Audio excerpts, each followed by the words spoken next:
Attempt में clear करने का तो यही तरीका है कि कहीं भी मतलब 3 स्टेज होते हैं, जी 3 स्टेज में बहुत अप एंड डाउन आते हैं, जी तो उनको हमको ध्यान में नहीं देना है। डिमोरलाइज आप होंगे, कहीं कहीं डिमोरलाइज भी होंगे, तो इसके लिए आप हमेशा पॉजिटिव लोगों के साथ रहें और जी अपनी पॉजिटिव थिंकिंग बना के मैं एक सामान्य परिवार से आता हूँ, जी जिसमें मेरे पिताजी जो है वो अपने गांव से पहले जो सरकारी सेवा में आने वाले व्यक्ति हैं, जी ऐसे परिवार से मैं आता हूँ। जी और चूंकि मेरे पिताजी जो हैं वो पुलिस विभाग में हैं, तो जी समय समय पर उनका स्थानांतरण भी होते रहा है।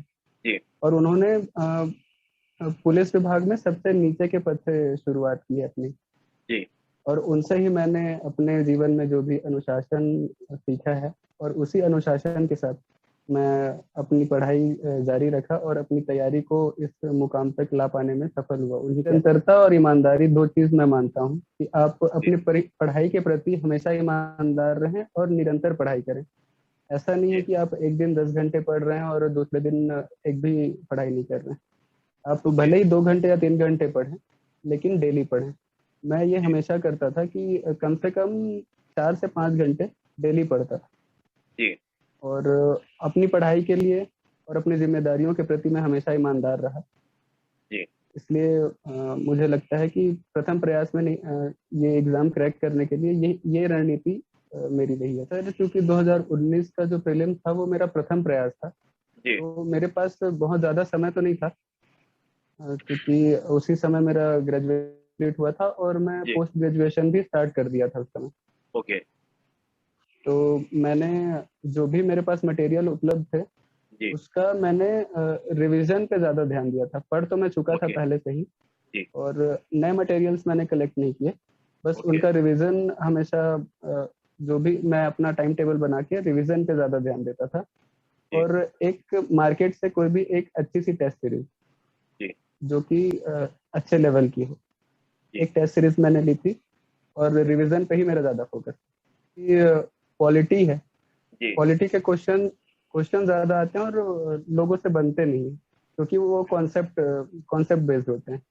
ओके तो अपना कॉन्सेप्ट क्लियर रखना चाहिए। ओके और हिस्ट्री जो है अवेलेबल है मार्केट में। वैसे तो सीजीपीएससी के लिए जो प्रतियोगिता सारांश सारांश की बुक आती है, जी वो मैंने फोटोग्राफी के लिए मैंने दृष्टि आईएएस का क्विक बुक लिया था, उससे ओके मैंने तैयारी की थी। और प्रतियोगिता प्रतियोगिता सारांश का बुक मैंने प्रेफर किया था सर। ये 2 बुक मैंने ज्योग्राफी के लिए। सारांश का एक बुक आता है सर, जिसमें सभी जो सब्जेक्ट होते हैं वो कवर ओके हो जाते हैं। और इसके अलावा आप जहाँ से भी कोचिंग कर रहे हैं उस पर पूरा भरोसा रखिए, क्योंकि जो गुरु होता है वो कभी भी मिसगाइड नहीं करता है।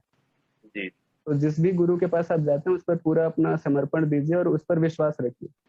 और जी जो भी वो मटेरियल देते हैं बस उसको ही रिवाइज कीजिए। बहुत जगह से मटेरियल कलेक्ट करने की जरूरत मुझे नहीं लगता कि है। उसका नोटिफिकेशन आता है, जी उससे पहले सर मैंने प्रीलिम्स और मेंस दोनों की तैयारी एक साथ की थी। जो जी भी मेंस मेंस की तैयारी करता था मैं, और मेंस में जो भी कॉमन टॉपिक होते हैं मेंस और प्री के, जी वो एक साथ हो जाता था। और जो प्रीलिम्स के लिए अलग से पढ़ना पड़ता था वो मैं अलग पढ़ लेता था। और अच्छा नोटिफिकेशन के बाद सिर्फ और सिर्फ प्री की तैयारी। सर मैं ये बताना चाहूँगा कि मैं थोड़ा सा लेट हो गया था, क्योंकि ये मेरा प्रथम प्रयास था, तो मुझे उतना एक्सपीरियंस नहीं था। जी तो मैं करीब 10 दिन क्लियर हो गया या नहीं, तो इसलिए जी मैंने 15 दिन बाद तैयारी चालू की थी।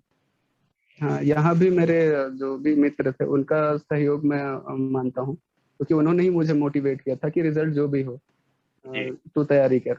तो मैं अभ्यर्थियों को यही बोलना चाहूंगा कि आप रिजल्ट का वेट ना करें। ओके रिजल्ट जो भी हो, अगर मान लीजिए भगवान ना करे आपका प्री क्लियर भी नहीं होता है, तो अगले साल आपको मेंस तो देना ही है। जी जो नोट प्रीलिम्स के जो नोटिफिकेशन था उसके जी पहले मैंने मेंस के आंसर राइटिंग की।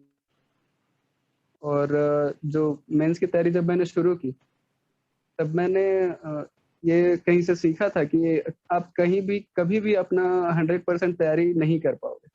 जी तो ऐसा नहीं है कि आप 100% तैयारी करने के बाद ही टेस्ट सीरीज ज्वाइन करो। आप जी टेस्ट सीरीज ज्वाइन कर लीजिए, उसके जी साथ ही साथ तैयारी होते जाएगी।